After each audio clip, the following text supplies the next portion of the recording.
একে তো তিনি প্রচুর দান সদকা করতেন, এটা তো আপনারা জানেনই।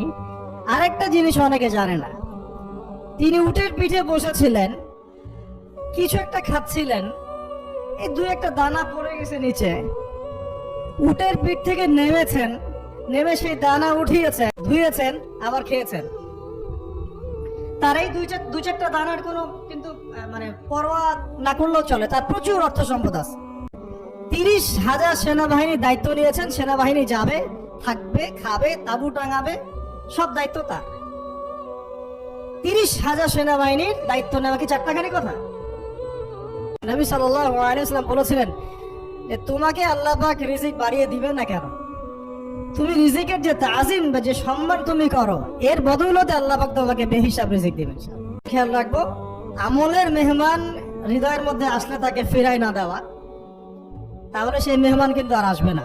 মেহমানকে মূল্যায়ন করলে মেহমান বারবার আসবেন। আল্লাহ পাক আজকে আপনাকে হয়তো 1 কোটি টাকা দিয়েছেন, কালকে আল্লাহ না করুক 1000 টাকার জন্য মানুষের কাছে হাত পাততে বাধ্য করতে পারেন আল্লাহ পাক। এমনও কিন্তু দিন আসতে পারে, দিন সবার সবসময় সমান থাকে না, হতে পারে না। রিজিককে মানুষ তাজিম না করলে রিজিক দূরে চলে যায়। দুটো হচ্ছে, মাঝে মাঝে মনের মধ্যে কিছু আমল করার ইচ্ছা আসে, আসে না? মনে হলো যে আচ্ছা একটু 10টা আয়াত পড়ি, মনে আসে না? মাঝে মাঝে এমন মনে হয় না? ওই সময় এই যে মনের মধ্যে যে এই ইরাদাটা জাগ্রত হওয়া, এটাকে আমরা বলি ওয়ারিদ। অন্য ভাষায় আপনি বলতে পারেন মেহমান। কি বলতে পারেন? এটা আল্লাহর পক্ষ থেকে আপনার কলবের মধ্যে মেহমান হিসেবে এসেছে। এখন আপনি যদি আমলটা করেন, সেই মেহমান বারবার আপনার কলবে আসবে। যদি আপনি ওই সময় আমলটা না করেন, মেহমান চলে যাবে, মেহমান অসম্মানিত হলে পরে আর আসবে না।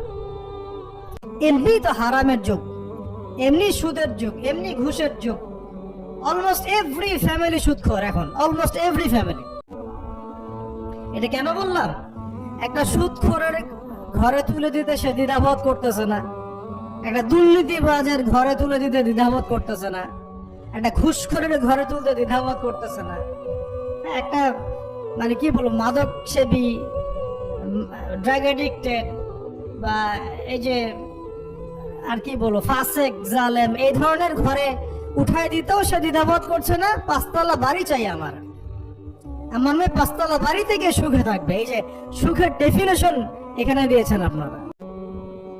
শুধুমাত্র মেয়েদের দুনিয়াবি সুখ, এর সংজ্ঞাটা বুঝতে ভুল করার কারণে। এর নাম যদি সুখী হইতো, তাহলে অমুসলিমরা সুখী না কেন? পশ্চিমারা সুখী না কেন? ওরা আত্মহত্যা করে কেন? এভাবে মেয়েদের জীবন নষ্ট করেছেন। অথচ অল্প যদি হালাল রিজিকও হতো, আল্লাহ পাক তাকে বরকত দিতেন।